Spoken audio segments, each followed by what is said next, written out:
My title today is Rhetorical Powwows, What American Indian Makings Can Teach Us About Histories of Rhetorics. I want to greet you in a traditional way. Aya aya awe malakakoke, Malea Powell Hutton, mia mia onsi. Ninti etehi tipaki niola kakoke. Good afternoon. My name is Malea Powell. I come to you from here, the land of the Miami. I'm glad to see you all today. Before I begin, I want to stop a moment and honor the indigenous peoples of this place, my ancestors, the Miamis on whose lands this university now resides. I'm grateful to be here delivering this talk along the banks of the Wapashiki, a river that is near and dear to my heart, that I grew up alongside about halfway across the state.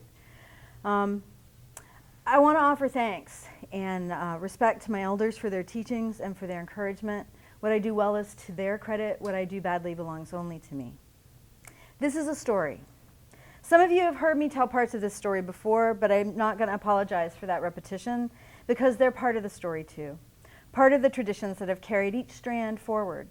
Long before I ever read Lacan and how he believes that repetition instantiates identity, I learned how repetition, overlap, accumulation, and remembering form the community in which I lived through everyday tellings of the stories of who we are. The project from which this presentation draws connects my historical research on American Indian alphabetic writings in English with contemporary American Indian material practices like wampum, beadwork, ribbonwork, and basket making in order to construct a continuum of rhetorical practices in American Indian communities. I've been working on this project for more than a decade now, and in addition to what I've learned about American Indian rhetorics, and believe me, I've learned a lot, it's taught me a lot of things about scholarship, about mentorship, about teaching, about disciplinarity, and about the discipline of rhetoric and writing specifically. I want to spend my time with you today moving across some of those lessons and drawing together the strands of an argument about doing rhetorical history that I started rather contentiously during the Octologue at the Seas last March in Louisville.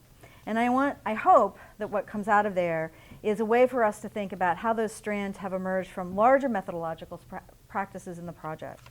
So my contention isn't just for contention's sake. It actually came out of my experiences during this work. So I'm going to start by doing the awful thing of quoting myself from the Octologue talk, which actually seems really distant for me right now anyway. The first little quote occurred at the beginning of my 7-minute contribution to that conversation, and this is it. Our discipline's inclination to fetishize the text above the body, combined with a narrowness of vision that insists on connecting every rhetorical practice on the planet to Big Daddy A in the true Greco-Roman way, doesn't exactly build a sustainable platform for the continued vibrance of our disciplinary community. That's the end of that quote. The second is, I want to sort of read the last couple paragraphs from that 7-minute talk. And I started this by saying that the whole 7 minutes was fairly contentious and highly imprecise, so I stand by that. It's important to remember that what our discipline has produced is what Roy Harvey Pierce would call a certitude about our destiny, a study of our own civilizing discourse that gives those who come after us an enlarged certitude of another even happier destiny. That manifests in the progress of American civilization over all obstacles. How easy then it is to make the claim that our discipline has allowed other rhetorics space on the stage in order to study them in quite the same way, in order to produce a certitude about the strength of a single rhetorical tradition, dressed up and feathered by its gradual incorporation of difference into that narrative of certitude. For me, this certitude is a problem. It's a methodological problem. I find it methodologically unacceptable to theorize rhetorical scholarship in this way because it keeps us trapped in genealogies of colonialism. It's important to understand that I'm not arguing for us to make space for other rhetorics. Even at its most radical, that multicultural story about the history/histories of rhetorics is merely a complicated rhizome spreading out under the same path tread by the rhetorical tradition, what I think of as the narrow arrow from Greece to the Americas. What I'm arguing here is that we have to learn to rely on rhetorical understandings different than that singular inevitable origin story. We have to try harder to overcome the behaviors that sustain colonial discourse in our contemporary practices, which means we need to theorize. And that theory can't always be tied directly to classroom practices that are, again, usually an outgrowth of a paracolonial ideological state apparatus. We need to theorize. And that theory can't engage in textual fetishism, neither by relying on alphabetic print text nor by textualizing non-alphabetic objects. We need, in fact, to move our conversations and our practices towards things, to a wider understanding of how all made things are rhetorical, and of how cultures make and are made by the rhetoricity of things. So, what do I mean by this? Y'all are going to be the first people that get to see me try to make these connections. So if I totally mess it up, you can just go, oh, she was just trying to be contentious.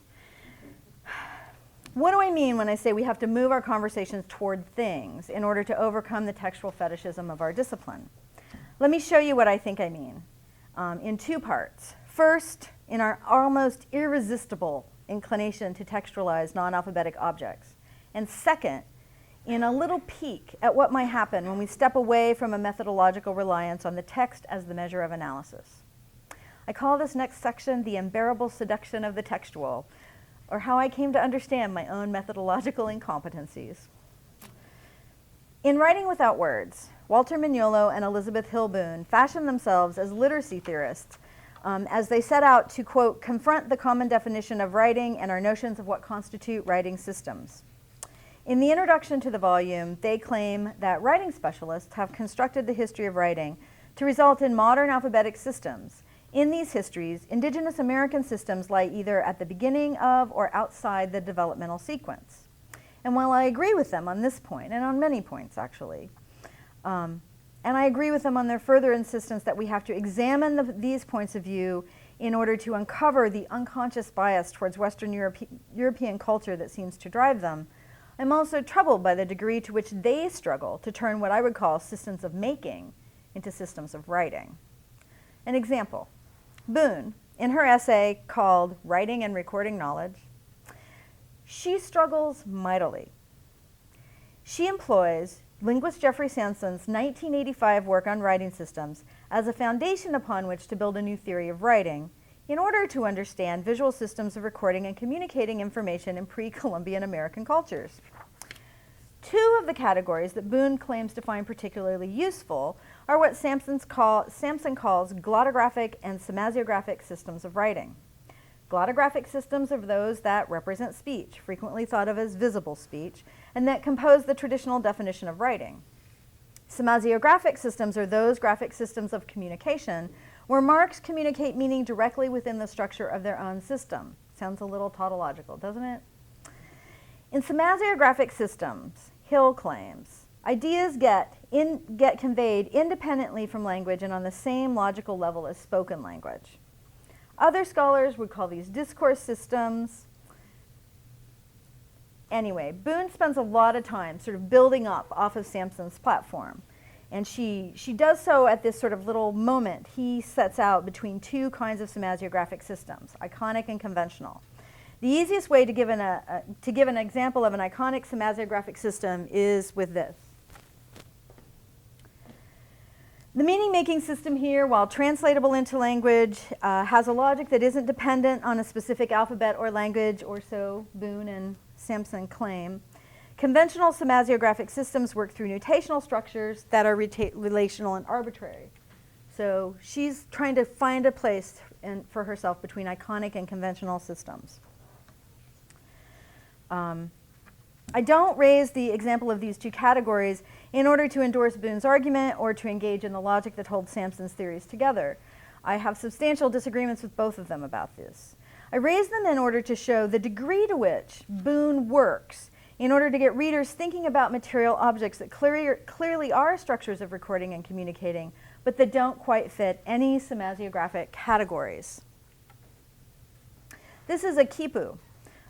If you look it up on Wikipedia, they'll tell you it's called talking knots. I actually had never heard that about quipu until I looked it up on Wikipedia. So you learn something every day. Quipu are recording devices used in the Incan Empire and its predecessor and ancestral societies in the Andean region. Boone struggles mightily to argue that this is writing, that it's just a form of writing that she doesn't yet understand. Her art historian description of it is, and I quote, The quipu is not known to have any phonetic component. Created of cotton and wool cords that were colored, spun, twisted, and knotted in different ways and combinations, Andean quipus hold and convey knowledge separate from language. No quipu have been translated to date." End quote. Boone's dependence on the anthropological accounts of quipu, a dependence I attribute to her disciplinary training, that claims it's an ancient practice for which there are no current translation mechanisms, is the first problem in what I would call her very honorable struggle to understand quipu. Quipu making is a continuing practice among the indigenous ancestors of Incans alive today. There are tribally held workshops for learning how to engage in the practice of quipu, and knowledge about the meanings of ancient quipu is held within tribal communities in the Andes. Boone's ability to see the continuance of the knowledge practice is, at the very least, severely hampered by her desire to see quipu as writing. Now, it might seem that I'm picking on Elizabeth Boone just a little bit, so I want to implicate myself in the claims that I'm making here about her dependence on disciplinary training. In the very earliest versions of this Textual Powwows project, I made a claim. I'm going to quote it to you. "Though fruitful work has begun in establishing theoretical frameworks through which American Indian writings can be analyzed and theorized as rhetorical text, much of that work ignores one of the most significant sites of rhetorical production for American Indian people, that of traditional textual forms like wampum, beadwork, quillwork, and ribbonwork. If, as Scott Lyons and myself have claimed, rhetorical sovereignty and rhetorics of survivance are useful theoretical frames for the print source writings of American Indian peoples, then both frames should serve non-print texts as well, since sovereignty and survivance could hardly be narrowly limited discursive practices." At that point, the project was guided by a single two-part critical question. To what extent are contemporary native makings like beadwork and basket making a textual declaration of rhetorical sovereignty? And how do these texts contribute to survivance? In the public presentations of this project, I would carefully work through a series of images of these material texts, a quillwood cardinal, a moose hair embroidered moccasin, and ask a more particular series of questions.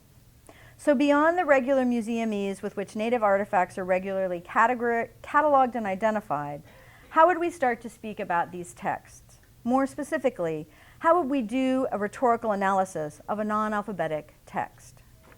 What kind of cultural knowledge would be necessary to even begin? What sorts of analytic categories would be appropriate to use? What might it mean for us to begin with texts like these as a way to think about the textual production practices of native peoples on the continent, instead of starting always with the alphabetically produced texts to which we've already grown so accustomed? I'm not saying, in pointing to my own problematic methodological orientation to these things, that these were the wrong questions. In fact, they're still substantially the questions I'm asking, only with a radical shift in terms of theorizing the objectness of the makings. In fact, these questions, the way I was asking them, the rhetoric of it, you might say, are what changed my sense of what it means to do scholarship in American Indian rhetorics, because in asking them this way, I started to arrive somewhere else. In my relentless focus on the thing as a text, and my insistence on interacting with it as writing, I came to believe quite the opposite. This is not a text. The practice of its making is not writing. What I've come to understand is that textualizing things makes them institutionally recognizable and useful to us academics. It colonizes them. But the process of transformation frequently allows us to miss the point of how these things are used, how they mean, elsewhere, what their rhetoricity is. I'm interested in that elsewhere, in the systemic order and ritual practices of the everyday lives these things have a place in. I'm interested then in the rhetoricity of things. Further, to say that a thing is not a text doesn't mean that it doesn't mean. Did you like that? I like that. It's just so silly. It doesn't mean that it can't be discerned. It doesn't mean that it doesn't signify. There's a space between textualization and discernibility, a place where story and thingness meet. We don't have to turn wampum into a text in order for it to have meaning. Its presence invokes meaning. It's part of entire structures of meaning that aren't necessarily textual, but that are nonetheless a discourse available for us to learn from, a rhetoric to study. So, what is this thing? This strand of wampum stands in for the Iroquois Confederacy. Chiefs of the original 5 nations are represented by the 50 strands. Each of these strands are bound together, showing the strength and unity among the chiefs. The longer of the strands is named for the 7th Onondaga chief, who's appointed keeper of all other records of the League. During the American Revolutionary War, a Mohawk warrior named Two Axe was the keeper of this particular wampum strand. He took it and some other important wampum documents and placed them in a brass kettle that he buried beside a creek which ran into the Mohawk River. It stayed hidden there until the war was over. He returned, dug it up, carried the objects to the Grand River lands where it was used to renew the council fires of the 5 nations. The circle was then returned to the hereditary keeper, and the Haudenosaunee as a body continue to this day. So what happens when you try to step away from the disciplinary practices of turning a thing into a text? Things, and here I'm using thing in a fairly specialized way that comes from thing theorists like Michael Taussig and Peter Schwenger. Things like these clearly confound even the most inventive scholars.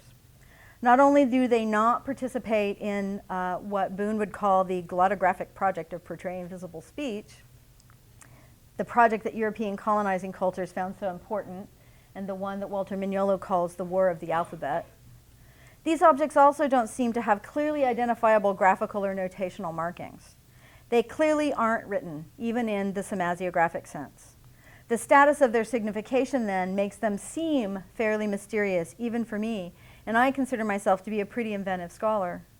Some would say too inventive. It's almost as if they've been left out of a possible contribution to our understanding of rhetorical production because they lack notational markings to read in order to see how they make rhetoric. It seems to me then that the failure here lies in us, not in the things themselves. My contention about these baskets and other things like them is that they don't have notational markings because they are notational in and of themselves. They are always already rhetorical, just like conventional written alphabetic print texts. In fact, the more time I've spent working on establishing a continental sense of American rhetoric, the more convinced I am that including pre-invasion objects in our construction of rhetorical traditions is essential to telling a good story about American histories of rhetoric that began at least 14,000 years ago and that we continue here today. In order to demonstrate the possibilities for this kind of rhetorical work, I'm going to talk briefly from one of the strands of my research on making that comes primarily from the work I've done as part of the Carriers of Culture project. In 2005, the Michigan State University Museum and the Smithsonian Center for Folklife and Cultural Heritage launched a project to bring attention to the living native basket traditions of North America and Hawaii. The first sponsored event of the project was a demonstration gathering and exhibit in 2006 at the 40th Annual Smithsonian Folklife Festival in Washington, D.C. on the Mall, where 75 indigenous basket makers gathered. From that project, I want to focus on one tradition and one maker, a single case study that I hope allows me to trace some of the theoretical and methodological complexity that exploring the rhetoricity of things might bring to the discussion about American Indian rhetorics, and to augment the more contentious discussions about the histories of rhetoric that I started with today. I want to model my own process of imagining theory here in the hopes that it will be useful to others who are committed to pushing the boundaries of rhetoricity and history in order to craft new narratives of our discipline. Finally, I hope to be able to convince you that these practices of making are theoretically and methodologically central to building a more complex and flexible understanding of all rhetorical practices. The maker I'm going to focus on today is Robin McBride Scott. Scott is a mixed-blood Cherokee, an award-winning multimedia artist, presenter, teacher, community member. In addition to dozens of workshops and public presentations that she does each year, she also sits on several advisory boards, including the advisory board for the Oklahoma Native American Basket Weavers Association and the Smithsonian's Curatorial Committee for the Carriers of Culture project. She's been an artist in residence several times at the Adel-George Museum. She was, of course, one of the 75 invited demonstrators for the Carriers of Culture project. And in 2008, she was a visiting artist and scholar in residence at the National Museum of the American Indian. Her understanding of Rivercane comes from being both a scholar and a maker. She's especially known for recovering ancient patterns and techniques and making them available to contemporary weavers. She spent several years studying Rivercane traditions, reading archaeological survey reports for a mention of cane objects, sorting through museum collections, examining and spending time with ancient Rivercane maps, baskets, and fragments. And here are some of the things she's looking at in the Smithsonian. For those of you who've never been in a museum's collection area, this is pretty typical for how, they bring things out, they put them on a table covered with a sheet, you touch them with gloves. It's all very, intimate and lovely.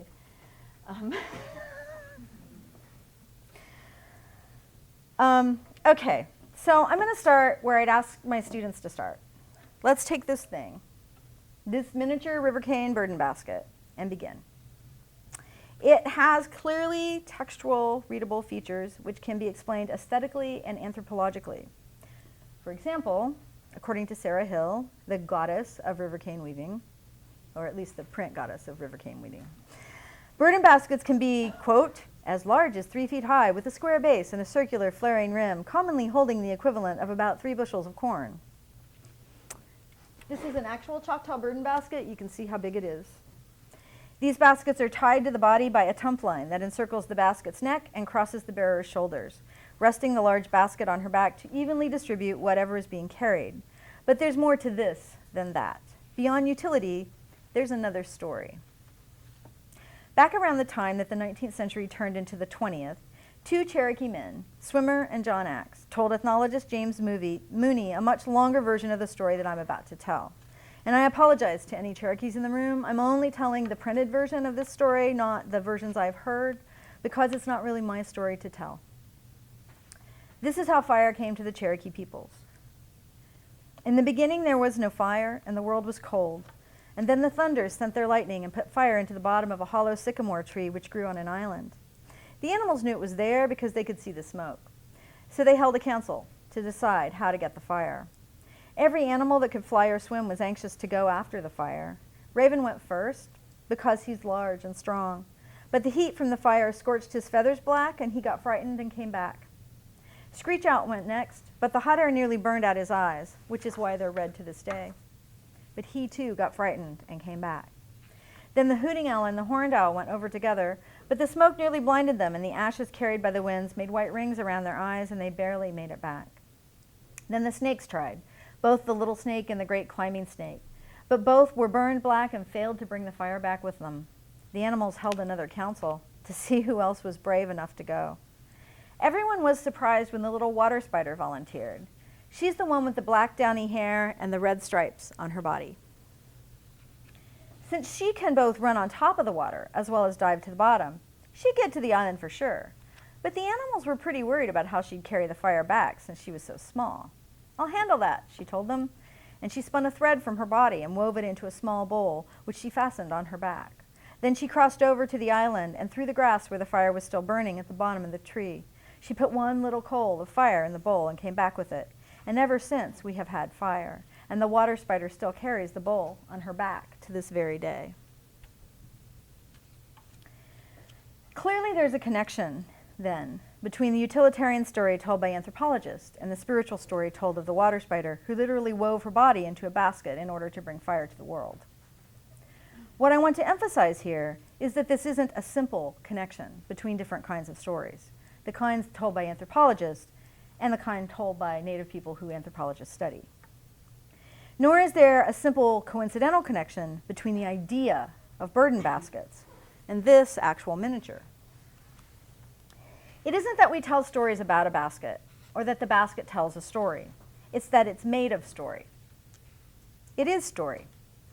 And one of the reasons that things like baskets are significant for understanding Native rhetorical traditions is because as things, they provoke, create, and prompt the stories that tell us who we are in relation to one another. They instruct us about our responsibilities to each other and to the land. What I've come to understand is that while a thing like a Rivercane basket or mat can certainly be textualized and read in the same way we read text, that they should never be held to the narrow affordance of text. They're more than text. They stand as proof of storied practice that are also performances, occasions, events, rhetorics. The thingness of Rivercane weaving is theoretical in that it inaugurates for its practitioners a series of habitable stories that connect the land to the body to the people across temporal distinctions like past, present, and future. These connections reveal a rhetorical relationship in which a material discourse spins out from the bodies of Cherokee women who are situated at the intersection of the spiritual and the everyday, in the overlap between ancient originary events and the present moment in which they live. And this connection is there, as I was taught, for time immemorial. It can't be broken, only forgotten and remembered. As Hill points out, Rivercane baskets and mats have both meaning and reason. They can be both authors and objects of rhetoric. A big claim, maybe. To think about how to explore it, I want to briefly, really briefly, follow some of the basket stories out into the discursive network where they live. Origins in the land. The ancient peoples who are ancestors to present-day Cherokees migrated from the Northeast thousands of years ago and settled in the southern Appalachian Mountains.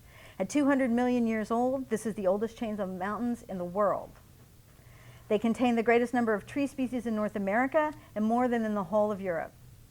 One of the most important plants in this ancestral environment was the rivercane. Rivercane grew along almost every southeastern waterway in huge stands 10 to 12 feet high, so dense that sometimes neither the ground nor the horizon could be seen. Rivercane is a rhizome, and its roots lace together so firmly that it literally holds the soil together and protects against flooding and erosion. The outer sheath of rivercane is encrusted with silica and forms a covering hard enough that it's 10 times more resistant to breaking or tearing than woods of the same weight. Because of this, woven rivercane is naturally resistant to water and to fire damage. As Scott herself points out, our ancestors relied on the cane brakes for every aspect of daily life. Men made blowguns, arrows, spears, atlatls, knives, fish traps, flutes, turkey calls, and torches from cane. Homes were constructed by weaving the splits of cane in between wooden posts, called wattle, just like weaving a giant basket. Cane stems and leaves were used for holding the clay together that plastered the walls of their homes. Most beds were made from lashing whole pieces of cane onto a wooden frame. Corn cribs were built up off the ground using whole stalks of cane for the floors and walls. Women split and wove cane into cradle boards, baskets of every shape and size. They even made double woven lidded baskets for burials. Mats were woven to cover floors, beds to serve as wall coverings, and even for roofing. As a Cherokee, getting to walk into the cane brakes is like getting to come home after being away for a long, long time. Making a rivercane basket or mat is a long, difficult process that begins with the preparation of the cane itself. First, the cane and the snakes who live in the cane must be honored and gifted in the appropriate ways. Only then can the cane stalks be gathered. They're cut with a long knife, like a machete. Yes, that is a 9-year-old girl cutting cane with a machete. They're immersed in running water to stay green. Each stalk has to be trimmed, smoothed, and split. Then weavers use a knife to split the cane by initiating a cut with the knife and pulling it down the cane. Splitting cane requires patience, focus, and a committed relationship with the material. The edges of river cane are razor sharp. They'll cut you to the bone. After the cane is split, the sticks are thinned. When that's done, you only have to remove the remaining fibers and pith. And in the end, when you're all done, what you have is a pile of thin, pliable splints of approximately the same width, ready to be tied into circles and dyed. Traditional dyes are made from plants: pokeweed, oak galls, angelica leaves, sumac roots, butternut bark, black walnut leaves, bloodroot, yellow root. And Cherokee weavers have traditionally chosen red, brown, and black for their basketry designs. There are many, many, many other stories in this discursive network that I can't do more than hint at here. The stories of each of the plants used for the dye, the stories about the tools themselves, flint, stone, steel, the stories about the making of the tools, the stories that would be told during the actual making of a basket or mat, the winter stories, the summer gossip. And all I have time to tell you about how to actually weave those splints into baskets and mats is that the two techniques for weaving rivercane, diagonal twill and diagonal double twill plated, which is also called double weave, are some of the oldest basket making techniques in the world and some of the most difficult. Clearly, there are a lot more stories here, most of them present in every rivercane basket or mat, each of them made of story, each of them an object that prompts tellings, and in those tellings creates and recreates, extrapolates and articulates the community. This basket means outside of the boundary of my ability to analyze or theorize. So there's Robin's splitting cane. So yeah, some of you are saying there's a lot of context here. My point is that it's not just context. In her book, Oratory, Lee Miracle claims there's a story in every line of theory. The difference between Native people and European scholars is that we admit this and present theory through story. In every line of theory, there's a story. The basket becomes an intersection of history and creation, a constellation of epistemology and existence. And I mean this in theoretical terms. I don't mean them just like because they're pretty words. A constellation of epistemology and existence. In thinking about how to surface the discursive network out of which things make meaning, I think it's crucial to move our conversations beyond that fixation with text and textualizing. Even if our goal is to investigate the history of textual production on the continent, we have to situate that investigation in the wide array of material practices that did not and do not constitute text. As Thomas Schlereth reminds us, meaning is not an intrinsic property of words. Rather, meaning is a process that words sometimes facilitate. And as scholars engaged in this meaning-making endeavor, we have to find a way to do what millions of indigenous people have done before us, to theorize the world around us. The land, the things that grow there, the animals that live there, the humans that inhabit here, and the spirits that linger. And to make that work meaningful, not just as scholars, but as tradition bearers of the rhetorical traditions of this continent, where we live and work and eat and sleep and get degrees. To find a model for this practice, I want to go back to Robin Scott for two things: her theory and her practice, in her terms. In order to understand Scott's theoretical approach to her work, I'm going to just offer you a quote from her blog. I learned about Rivercane by going to the old baskets and mats. Our elders say to go back to the original source of the knowledge. The baskets still retain the knowledge of our ancestors. I listened to what the Rivercane had to tell me, and that's how I learned. It's the ancestors who've gone before, who left their knowledge in the baskets and mats. They've been my teachers. The Rivercane in their hands has guided me. Basketry and weaving has always been an extension and reflection of our ancestors. Our weaving traditions offer so much more than the prospect of making money. Our traditions offer us an undeniable connection to the past. They create an unbroken flow of cultural information that's essential for giving our youth a sense of self that will help them find strength through the trials and tribulations they'll encounter in the outside culture. I've realized that being in the presence of and studying these ancient cane fragments and their patterns, that I'm learning a new yet ancient language. Clearly, Scott's methodology for learning the language of Rivercane is near total immersion: harvesting, processing, weaving, teaching. Can you say the same about your scholarship? Her theoretical entrance into this methodology is through a linguistic and ancestral relationship to the materials and practices of making out of which baskets are created. So given all the emphasis I put on the actual materials used in Rivercane traditions, the second thing I want to draw from Scott might seem surprising to you. So this is the surprise ending to the beginning that was contentious. Be patient, though. I think that this might be the most tangible deliverable for our discipline. During a research and harvesting trip that Robin took through the South a few years ago, she came across an ancient triangular fragment of Rivercane that held a pattern and a technique that she'd never seen before. She spent time with the fragment, took photographs, sketched it, studied it, listened to it, prayed. Then she began to try and weave the entire mat, based from what she'd learned from the fragment, and extrapolating theoretically from her knowledge and experience. She said to me, I want to see what it looks like. I can see it in my head. I want to see it with my hands. While this is clearly a demonstration of the success of Scott's immersion approach to knowledge making, it's also something else. And this is the mat when she was about a third of the way done with it. What you're going to notice about this mat is that it's not made from Rivercane, right? Rivercane is rare now in the US. It's hard to come by. It takes immense and huge quantities of labor to process it. And Robin didn't want to disrespect the cane and that's how she talks about it. She didn't want to disrespect the cane by trying something she wasn't sure would work in a way that she wasn't sure she could make it work. So she spent a lot of time trying to figure out what to do, whether she should buy commercial cane and dye it, like what she should do. And in the end, what she did was, some of you have heard this story before, she went to Office Max and she bought a bunch of manila file folders and she painted some of them brown and she ran them through her shredder. And this is a mat woven from the shreds of file folders. Because of the solidity of her imbrication in the traditions of Rivercane and her intimate access to the teachings provided by those originary materials, she's able to use other materials to test out her theoretical knowledge about Rivercane. Even its difference from Rivercane is part of the process here. It's in this use, then, in the Descartesian sense, that I find some significance for our discipline.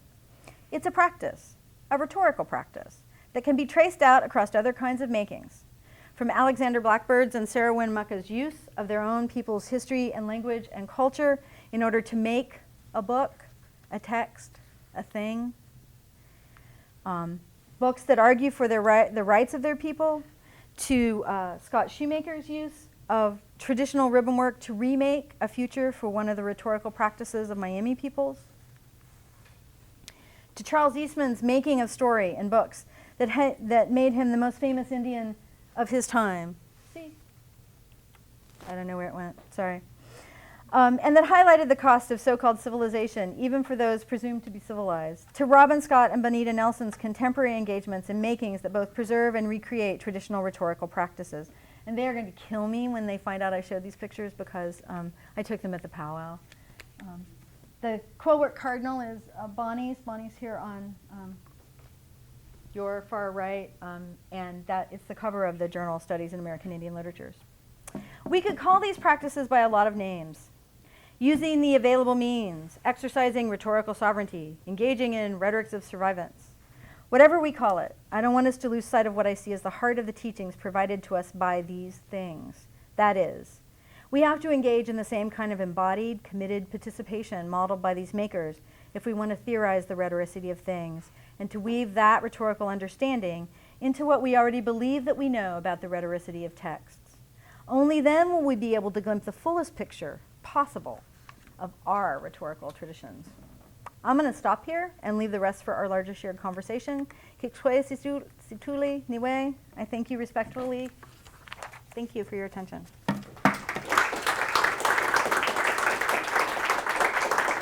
There he is. Questions, comments, points of contention? Anyone want to argue? Not you, Mike.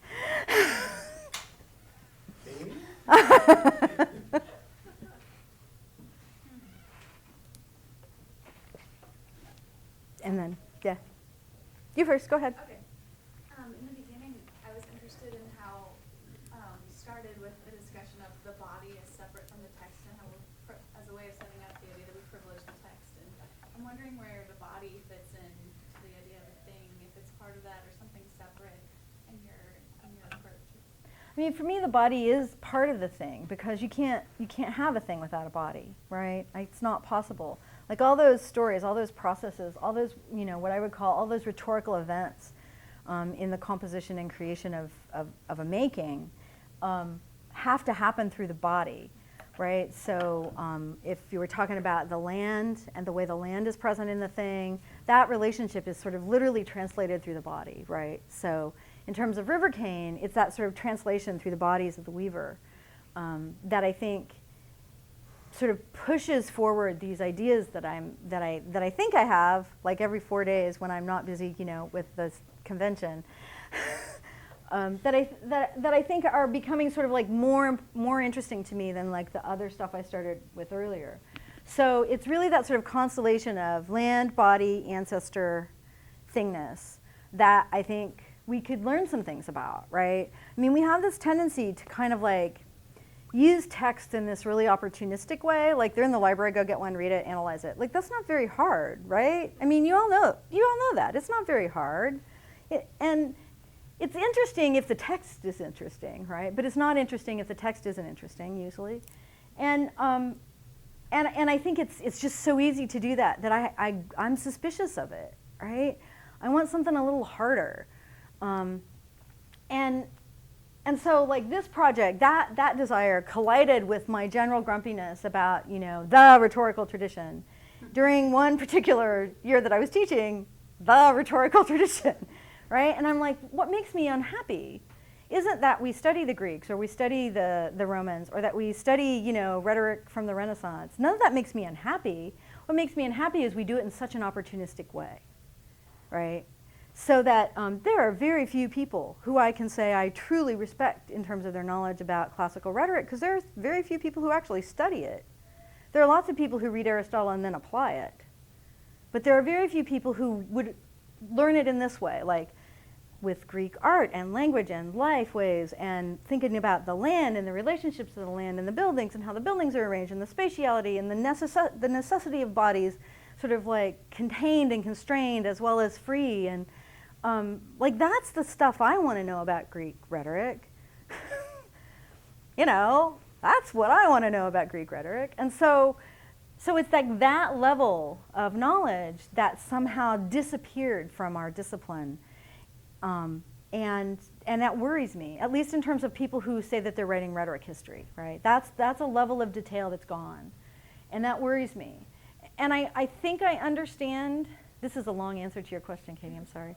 I think I understand how it happened, because the folks who built the discipline had used what was necessary in order to argue for our existence. I honor that, I respect that. But then something else happened, right? Like there's like this way with this explosion of finding other rhetorics, and we're analyzing them all about the level of this much, like just, and I'm personally not that interested in it. I want to go deeper. I want to drill down further and further into the things we think we know, as well as the things we don't know yet and want to learn more about. So that's who I am. That's just my tendency. I want to drill down. I want to know, right? When I'm like teaching the scholastics, I don't want to just say, oh, and the scholastics did this. Like I want people to know. I want them to see the great chain of being and understand that came from the same tradition that consolidated Aristotle for Renaissance thinkers, right? Like there's this little set of just stepping stones here.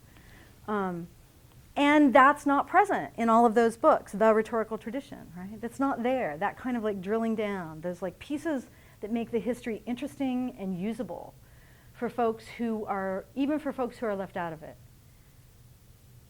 And for me, that's all about bodies. It's about seeing and unseeing bodies. It's about seeing and unseeing the relation of the body to making, right? A book is a thing that says a lot about our culture, as much as that basket says about Cherokee culture. What would happen if we studied the book as a thing and not as the history of the book, right? Which is where thingness comes into the book. I ranted, I raved, I went in circles, I'm sorry. Yeah. Hi. I think that you probably started answering the question that I have, but in part, what I'm interested in is the way that you're sort of interrogating textiness and the way that we sort of force things into this text box in order to be able to analyze them in the ways that we're most familiar and comfortable with in our field. Mm-hmm. And part of what I'm trying to do is work with like new media text. And I have lots of issues with definitions and things in there. But when we sort of are dealing with forms that are becoming really intimate in people's being and are networked in some very storied, elaborate ways, but are unbodied in some ways too, are outside of a physical finitude. I don't know, do you see your own work applying to any of those kind of, the flippy side? Yeah. I mean, one of the things I find really interesting and enjoyable about my colleagues in digital rhetoric at MSU is that we come up against the same kinds of questions and problems, right?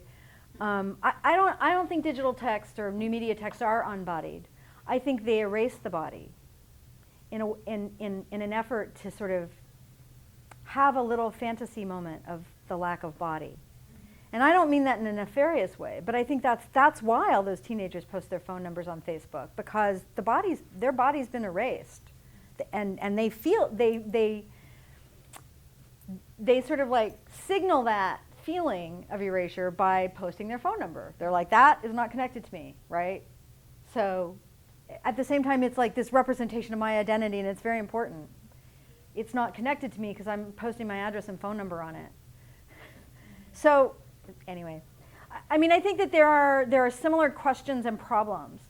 A couple of my students right now are working on sort of digital media projects where, you know, they're pounding, I'm not even bouncing, pounding up against these same kinds of questions, right? Because you can't precisely, to just simply use textual analysis is so inadequate.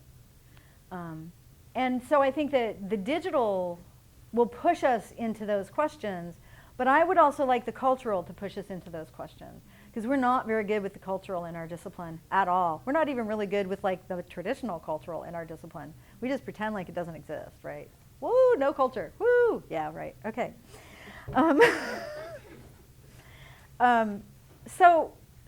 So I think that we have a lot of common conversations, right?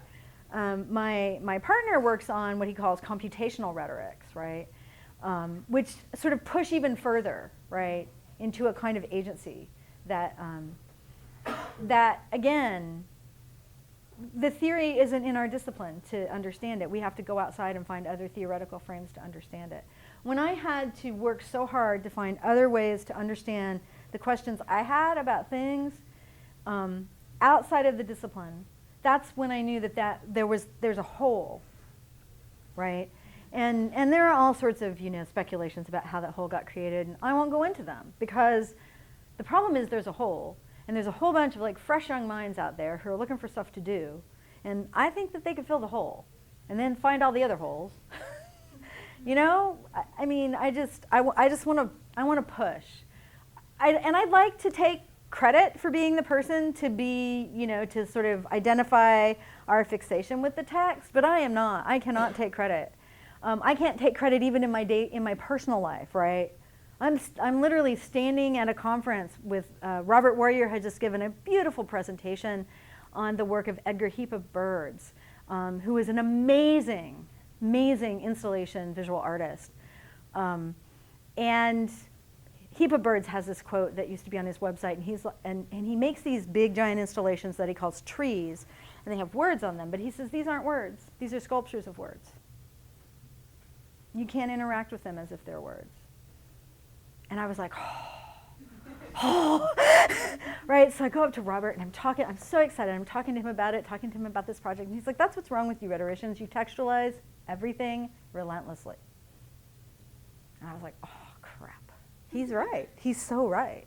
And then I went to look for lots of other people who are saying the same thing, but we're saying it in the little edges of the discipline that never talk to each other, right?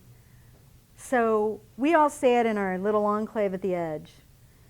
So it gets said here, it gets said here, it gets said here, and we never hear each other say it. So our impression is that no one else is saying it.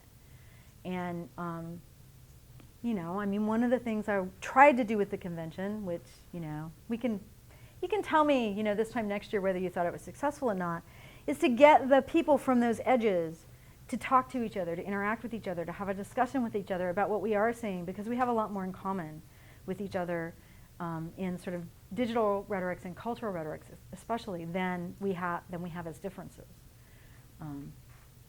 That's why we're all pushed to the edges of the discipline. Is Pat? I'm still afraid of Pat, kind of.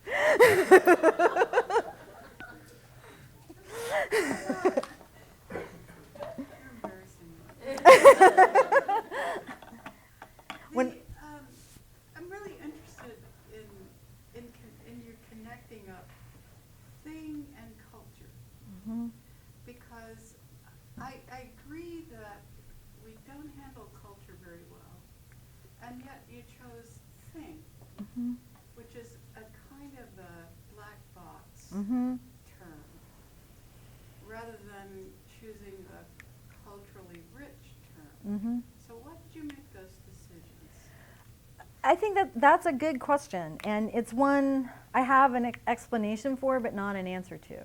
Well, that's okay. I chose it. To a lot of stuff. Yeah, I chose it because every other word I tried out Mm-hmm. took me someplace I wasn't happy with going. So it either took me into museum studies or into material culture studies, which is a weird, wacky, and sometimes not so wonderful world Yeah. of crazy people. Those people are pretty crazy. Yeah, who think that the tops of teapots look like breasts, and then they go from there. And so I'm serious. Like Oh, no. yeah, the guy that's their main theorist. read this This is his big, and so I struggled with sort of words out of various rhetorical traditions. I struggled with words out of native cultural traditions. Almost everything took me back to this sort of museum anthropological language that I was trying to get out of. So in some ways I took refuge in the word thing because it was the least annotative word I could think of to use. I like the way that Michael Taussig talks about things. And so I don't mind him so much being something that echoes in the use of that word. But it's hard to find a word that encapsulates the same set of practices that isn't sort of culturally laden. Because I do want for folks to start to see how what I'm talking about, it isn't just Indians, right? It isn't just folks who are marked as ethnic. It's everybody, right? It's all of our cultural practices sort of have a relationship with things, not the same relationship. That's what makes them different. Well, I was also interested in, I was interested in the fact that I could see in the call for the conference a circle, Yeah. and which I liked, because a lot of times we get caught up in binaries, which is tiresome.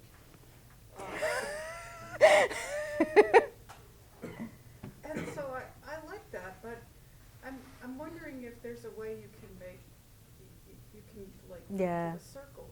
If there's some like theoretical move to a circle that, just as a goal. No, I think that, when I present this project, I hedge about it a lot because I haven't worked on it for 8 months. Yeah, but I think it's really, really interesting. I like it.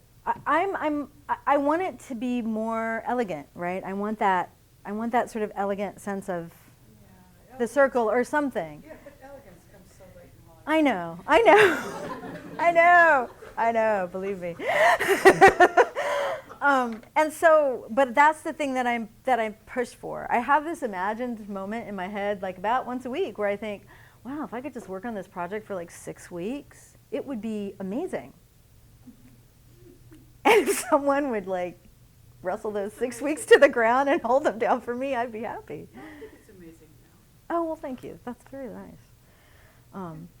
But it is, it's better than it was 10 years ago. And I'm glad I didn't rush to publish it, because now I think it's better and it makes a real contribution instead of that kind of multicultural contribution. But yeah. Now you have me thinking. Yes, Alex. Can you talk about the ways in which you bring, well, if you do, bring this into the classroom? And what Oh, sort of yeah. assignments you give in order to make that happen? Absolutely.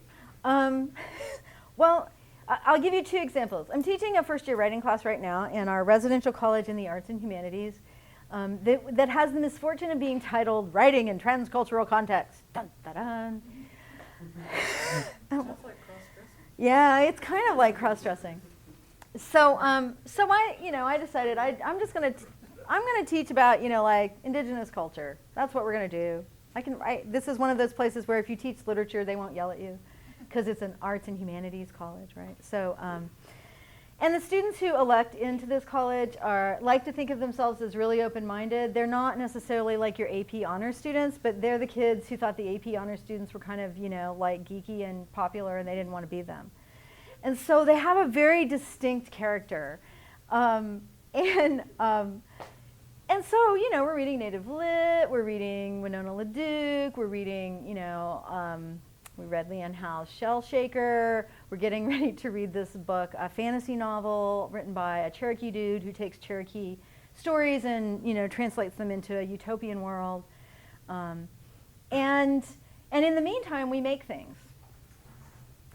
So for you know, for that first year student, first semester, 18-year-old, fresh out of high school student, we read, we talk, we write a lot. A girl told me yesterday, she's like, I can't believe this research paper is only 10 pages. We've already written like 60 or 70 pages in this class. And I'm like, oh, my goal is 200. You know, and I do that thing where I try to get them to articulate that they have a culture and what their cultural practices might be, and to sort of make connections between those cultural practices. But we make things, and we make things a lot. When I teach them how to work in a group, we make pony bead keychains. Lori remembers this technique. And one, it's fun. Two, you get something to take away. And three, it teaches people how to work in groups more effectively than any set of notes or prompts or activities I've ever been able to design for them, right? Because they, inevitably, someone's better at it than somebody else, and they help each other, and then the person who's good finishes and wants to start a new one, and I mean, there's like all this activity where they're talking about the thing they're making, where we will read theory like crazy people for, you know, 4 weeks, and then we have a day where Robin comes in and shows everyone how to do Rivercane. And then we'll read theory, and then, you know, Bonnie will come in and show people how to do quill work. And part of that is to sort of resituate the theory. And with upper division students and graduate students, I can be more transparent about it, right? And say, the purpose of this is to get you to live the theory through your body. So live the theory through your body. Try it. See how it works. And people consistently sort of take those experiences and move on with them in ways that I think are pretty substantial. So I've been happy about it. It means that some of the students I tend to work with don't always produce what we might recognize as a dissertation in its traditional form, with a lit review and, you know, various methodological chapters. Kendall, damn her, was bent on making sense of the world. But so I just try to take away the thing that everyone claims to be running up against, and then see what happens. It's probably not very precise, but so these folks show up in my classes all the time. We read these texts. We do these things. We go to these places.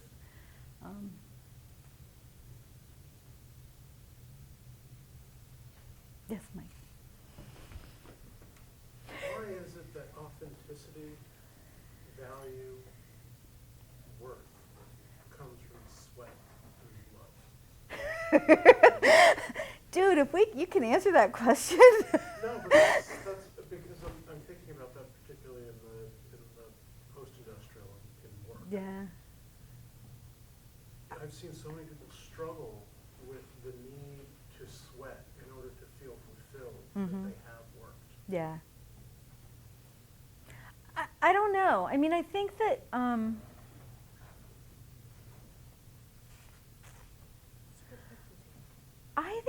probably inclined to those beliefs because I was raised on a farm, and almost all the things that seemed foreign to me about the academy had to do with not sweating.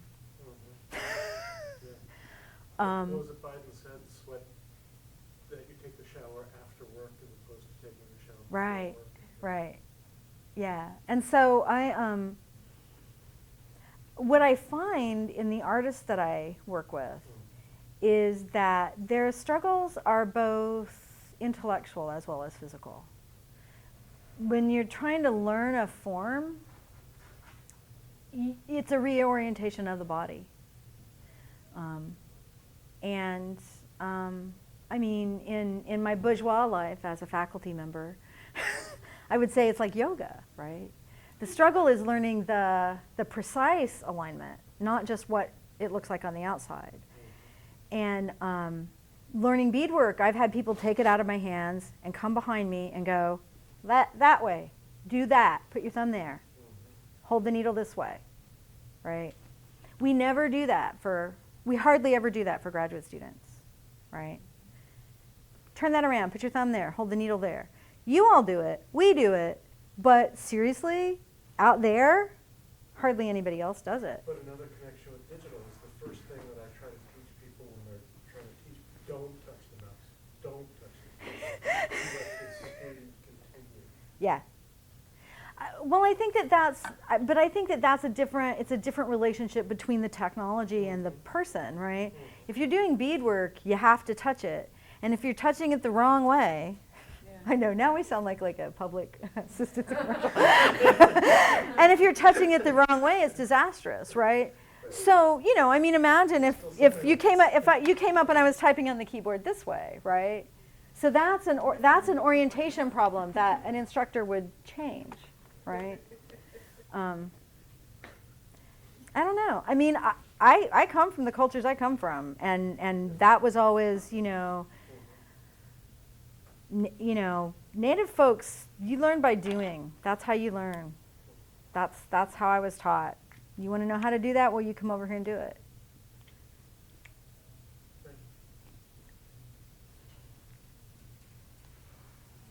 Can y'all tell that I grew up like in a field like 40 miles east of here? Okay, well, I think that's, if everyone's had their question, well, thank you very much for your presentation. Sure, you guys can ask me questions later.